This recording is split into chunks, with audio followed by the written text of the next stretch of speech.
శ్రీ పార్వతీ జడల రామలింగేశ్వర స్వామి దేవస్థానం, చెరువుగట్టు గ్రామం, నార్కట్పల్లి మండలం, నల్గొండ జిల్లా. రేపు అనగా 15వ తేదీ రోజున జరగబోయేటువంటి శివరాత్రి పర్వదినానికి సంబంధించి దేవస్థానం తరపు నుంచి అన్ని ఏర్పాట్లు కూడా చేయడం జరిగింది. అధిక సంఖ్యలో భక్తులు వస్తారని చెప్పేసి అంచనా వేస్తూ దానికి సరిపడినట్టుగానే క్యూ లైన్లు కూడా ఏర్పాటు చేశాము. అదేవిధంగా చలవ పందిళ్లను ఏర్పాటు చేయడం జరిగింది. విరివిగా తాగునీరు దొరికే విధంగా తాగునీటిని కూడా ఏర్పాటు చేశాం. అదేవిధంగా క్యూ లైన్లో ఉండేటువంటి భక్తుల కోసం అని చెప్పి సేవావారి ద్వారా తాగునీటిని కూడా అందిస్తూ ఉన్నాం. అదేవిధంగా ఎవరైతే భక్తులు వస్తున్నారో వాళ్లకు టాయిలెట్ సదుపాయం కూడా అంతే విధంగా ఏర్పాటు చేయడం జరుగుతుంది.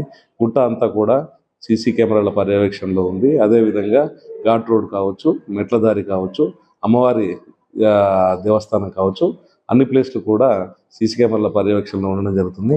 అధిక సంఖ్యలో భక్తులు వస్తారని చెప్పి అంచనా వేయడం వలన భక్తుల సహకారంతో వారికి మజ్జిగను, ఆ తర్వాత మంచినీరును, తర్వాత పండ్లు ఫలాలు కూడా ఏర్పాటు చేయడం జరుగుతుంది.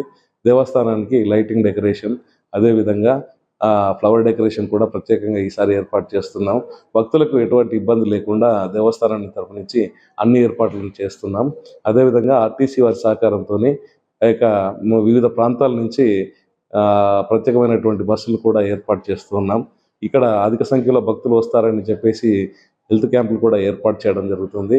వచ్చేటువంటి భక్తులను సక్రమంగా వచ్చి అంతే సురక్షితంగా ఇంటికి వెళ్ళే విధంగా పోలీసు శాఖ వారి సహకారంతో కూడా ఈ యొక్క ప్రత్యేకమైనటువంటి ఏర్పాటు చేయడం జరుగుతుంది. భక్తులు ఈ యొక్క శివరాత్రి పర్వదినానికి వచ్చేటువంటి భక్తులందరూ కూడా ప్రశాంతమైనటువంటి వాతావరణం దర్శనం చేసుకొని స్వామివారి కృపకు పాత్రలు కావాలని చెప్పేసి కోరుతూ ఉన్నాం. అదేవిధంగా నైటు చాలామంది భక్తులు ఇక్కడ జాగారం చేస్తారని చెప్పేసి అంచనా వేయడం జరుగుతుంది. వారి కోసం అని చెప్పి కూచిపూడి, భరతనాట్యం, అదేవిధంగా భక్తి గీతాలు, సాంస్కృతిక సంగీతము, అదేవిధంగా నాటకాలు కూడా ఇక్కడ ఏర్పాటు చేయడం జరుగుతుంది. రోజంతా కూడా రేపు నైటు సాయంత్రం 7 గంటల నుంచి తెల్లవారుజాము 5 గంటల వరకు కూడా ఈ కార్యక్రమాలన్నిటి కూడా నిర్వహించడం జరుగుతుంది.